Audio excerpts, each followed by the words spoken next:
Todo mundo já mentiu pelo menos uma vez na vida. Nem que seja aquela mentirinha que você contou pra sua mãe quando tinha 10 anos, jogando a culpa no seu irmão mais novo. Isso é humano, faz parte. Mas imagina você construir uma carreira inteira em cima de uma mentira. Imagina passar anos sendo chamada de professora, enquanto o seu diploma é na verdade falsificado. Ou imagina o contrário, você realmente estudou, se esforçou, tem uma formação em uma das universidades mais difíceis do mundo e do nada, um grupo de milhares de pessoas começam a jurar na internet que você é um mentiroso. Começam a difamar mesmo você. Imagina pessoas que dedicam a sua vida inteira para produzir mentiras e acabar com a carreira de pessoas famosas. Essas histórias aconteceram de verdade, na Coreia do Sul, e elas não acabaram nada bem.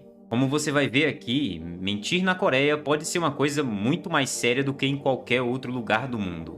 Meu nome é Simon, esse daqui é o Rota Asiática, e seja bem-vindo ao episódio de hoje, As Pessoas Mais Mentirosas da Coreia do Sul. Eu tenho dois avisos bem rápidos para você. O primeiro é que a gente está postando vídeos praticamente todos os dias aqui, então se você não percebeu isso ou o YouTube não entregou o conteúdo para você, eu peço que você dê uma olhada aqui no canal e assista os outros vídeos, tá? Se você gostar deles e se interessar.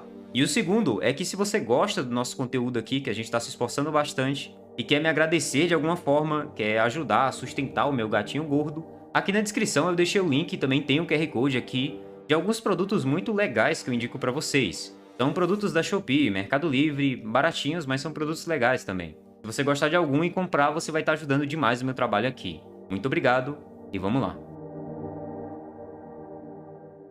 Antes de entrar nas histórias, que são bem bizarras e interessantes, eu preciso te explicar uma coisa sobre a Coreia do Sul que vai fazer você entender mais fácil. Na Coreia, mentir publicamente sobre alguém é crime, e não é um crime leve. O Código Penal sul-coreano tem artigos específicos que punem a difamação, e o que chama atenção, justamente, é que ele pune tanto a mentira quanto até a verdade em alguns casos. Isso mesmo, se você expõe um fato verdadeiro sobre alguém, mas isso de alguma forma prejudica a reputação dela, e se um juiz entender que você fez isso sem ter um interesse realmente bom, digamos assim, você pode ser processado criminalmente e chegar até mesmo a ser preso. Se o fato for uma coisa falsa, a pena pode chegar até mais de 5 anos. E se for feito pela internet, pode chegar até a 7. Isso faz da Coreia do Sul um dos países com a legislação de difamação mais rigorosa do mundo democrático. Organizações como a Human Rights Watch ou até a própria ONU já criticaram esse tipo de lei por entenderem que ela pode ser usada para silenciar jornalistas e pessoas que criticam o governo.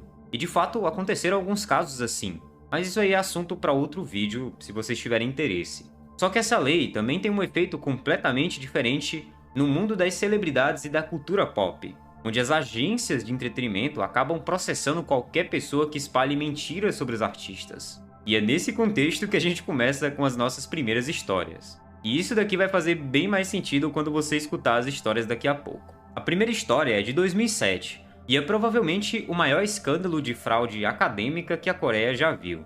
Shin Jeong-ah, perdoe minha pronúncia, era o que os jornais chamavam de a Cinderela do mundo da arte. Jovem, elegante, inteligente, um currículo que fazia qualquer recrutador de universidade ficar admirado. Ela afirmava ter se formado na Universidade do Kansas, nos Estados Unidos, e depois ter obtido um doutorado em História da Arte na Universidade de Yale, uma das universidades mais famosas e prestigiadas do mundo. Com esse currículo nas mãos, ela construiu uma carreira brilhante. Virou curadora de um dos mais importantes museus de arte da Coreia do Sul, depois se tornou professora universitária na Universidade de Dongguk, uma das mais tradicionais aí do país. E como se não bastasse, ela foi indicada em 2007 para ser co-diretora artística de uma Bienal na Coreia, um dos maiores eventos de arte do país. A vida dela realmente parecia um conto de fadas, até que alguém resolveu verificar o diploma. Em meados de 2007, a própria universidade onde ela dava aulas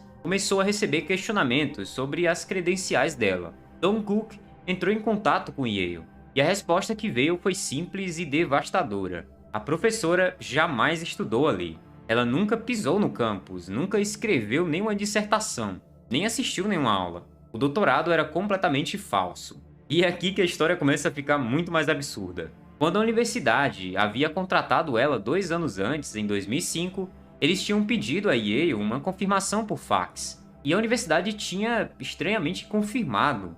Um funcionário da Universidade Americana, em um erro que nenhum dos dois lados quis assumir por muito tempo, verificou um documento falso e disse que era verdadeiro. Isso deu a ela 2 anos a mais de vida normal, dando aulas, sendo respeitada e recebendo um salário muito grande, enquanto a bomba ainda não tinha explodido. Quando Yale foi questionada novamente em 2007 e disse que ela nunca estudou lá, a situação entrou em colapso total. Chin foi demitida da universidade, renunciou à Bienal, e aí veio outra revelação. A fraude não era só o diploma de Yale. As graduações que ela afirmava ter no Kansas também eram falsas. Ela havia abandonado o curso sem nem terminar, e o currículo inteiro era praticamente todo adulterado. As investigações revelaram mais uma camada problemática. Ela tinha um relacionamento com um assessor sênior do presidente da Coreia do Sul. E de acordo com a investigação judicial, esse assessor usou a influência dele para ajudá-la a conseguir cargos e favorecimentos do governo. Inclusive, ele também foi condenado por isso e teve uma sentença, mas depois a sentença foi suspensa e ele pagou horas de serviço comunitário. Ela foi presa, julgada e condenada a 18 meses de prisão por falsificação de documentos e também por desviar dinheiro do museu onde tinha trabalhado como curadora. É dito que ela desviou algo em torno de 400 mil dólares. Ela chegou a apelar com a defesa, argumentando que a pena era muito excessiva, mas o tribunal não concordou. A Universidade de Dongguk, que foi humilhada publicamente, processou a Universidade de Yale nos Estados Unidos por 50 milhões de dólares, argumentando que essa confirmação errada do fax tinha causado danos imensos à corporação. O caso se arrastou por anos nos tribunais americanos e foi encerrado em 2012 sem nenhuma indenização. O que restou dessa história aqui foi um efeito dominó. Esse escândalo se tornou notícia na Coreia e deflagrou uma onda de verificações de diplomas por todo o país. Parece que essa mulher não só mentiu ali, mas acabou ajudando o sistema a ficar de olhos abertos. A Coreia então percebeu, de forma muito dolorosa, que a obsessão nacional com títulos acadêmicos criou um ambiente para esse tipo de fraude. Você acha que esse tipo de coisa ia acontecer aqui? Comenta aí embaixo. A segunda história é bem diferente. É o caso em que mentirosos não eram o alvo da acusação, eram os próprios acusadores. Tablo é o nome artístico de Daniel Lee, nascido em 1980, fundador e líder do grupo de hip hop Epic High, um dos grupos mais influentes da história da música coreana. Antes dele se tornar um rapper, Tablo fez algo que pouquíssimas pessoas conseguem.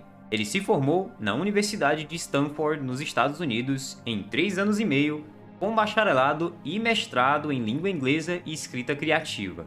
Isso não é uma coisa comum nem para os padrões de Stanford, onde já é difícil se formar em menos de 4 anos. Fazer isso em 3 anos e meio, com 2 títulos, chamou a atenção do mundo inteiro. E por muito tempo, esse histórico foi parte do apelo dele como artista. Os pais sul-coreanos adoravam ele como exemplo para os filhos. Os fãs mais jovens adoravam a combinação improvável de intelectual com rapper underground.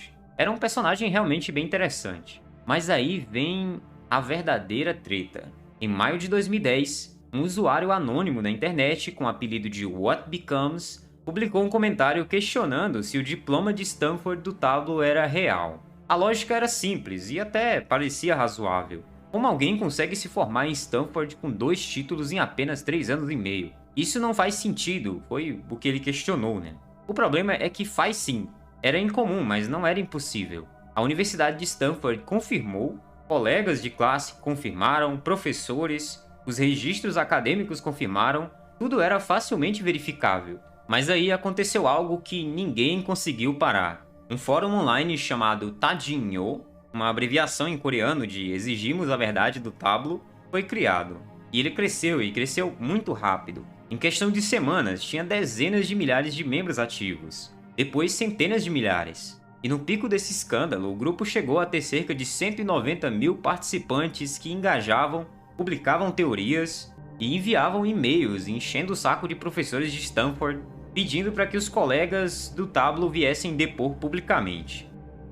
O problema é que eles não aceitavam nenhum tipo de verdade. Quando a universidade emitiu uma carta oficial confirmando a graduação do Tablo, o grupo disse que eles estavam mentindo para proteger ele porque ele era filho de uma família rica. Quando ex-colegas foram a público confirmar que estudaram com ele, receberam ameaças e foram acusados de fazer parte desse esquema. Um esquema que só existia na cabeça dessas pessoas, né? Quando ele foi pessoalmente a Stanford e gravou um documentário onde o próprio setor de registros da universidade reimprime os documentos dele na câmera ao vivo, o grupo disse que aquilo tudo era editado.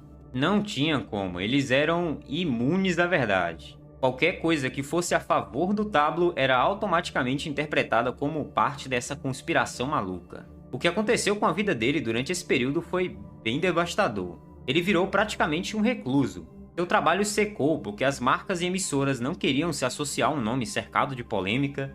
A sua esposa, uma atriz conhecida, teve que aceitar papéis pequenos para sustentar a família. Ele perdeu o período de infância da filha, porque mesmo estando fisicamente em casa, o cara estava mentalmente destruído. Anos depois, ele disse em entrevistas que aquele período foi o mais difícil da sua vida. Em 2012, depois de processar os principais líderes do movimento, o Tablo finalmente conseguiu que 8 deles fossem condenados criminalmente por difamação, com penas que variaram de suspensas até efetivas. O fundador do movimento, What Becomes, que morava nos Estados Unidos, nunca foi pego, e outros 200 mil membros simplesmente sumiram na internet. É um caso realmente, assim, bem triste, e tomara que tudo tenha dado certo na vida dele. A terceira história é a mais recente, e talvez a mais representativa do nosso tempo, onde qualquer pessoa com uma câmera e uma conta no YouTube podem criar uma realidade alternativa. Sojung era o nome online de uma mulher de 36 anos chamada Park, que entre 2021 e 2023 administrava um canal no YouTube chamado Taodeok Camp. O canal tinha um foco muito bem definido: vídeos sobre famosos do K-pop e especialmente sobre escândalos, rumores, polêmicas, e também ele dizia espalhar os segredos sujos dos idols e artistas. O problema é que boa parte do que ela publicava não era verdade, e ela sabia disso.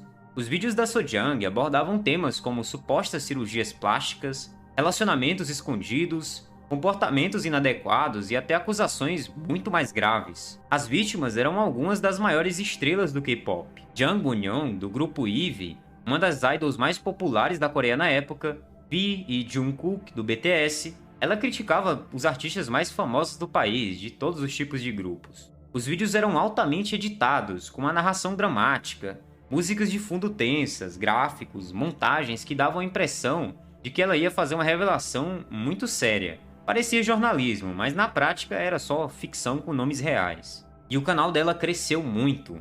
Em 2 anos de operação, ela acumulou ganhos de aproximadamente 250 milhões de wons, o equivalente a cerca de 170 mil dólares, só com assinaturas e anúncios do YouTube. Ela construiu uma audiência bem real, com fãs que defendiam os conteúdos dela como se fossem revelações corajosas que as agências tentavam esconder. O primeiro processo sério veio do Jang Won-young e da sua agência, a Starship Entertainment.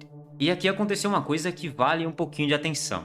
Para descobrir a identidade real da Sojung, já que o canal era anônimo, os advogados dele usaram um processo legal americano chamado Discovery, que permite solicitar informações a terceiros durante uma investigação judicial. Eles entraram com esse pedido no Tribunal Federal no norte da Califórnia, onde fica a sede do Google, a dona do YouTube, e o Google foi obrigado a fornecer os dados, e ela logo foi identificada muito facilmente. Depois disso, um monte de artistas processaram ela e ganharam os processos. Em janeiro de 2025, um tribunal de Incheon emitiu a sentença final no processo: 2 anos de prisão, com suspensão de 3 anos de liberdade condicional, uma multa equivalente a 137 mil dólares e 120 horas de serviço comunitário. O tribunal deixou muito claro na sentença que aquilo não eram apenas mentirinhas de internet. Essa difamação causa danos irreparáveis às vítimas e precisa ser punida severamente.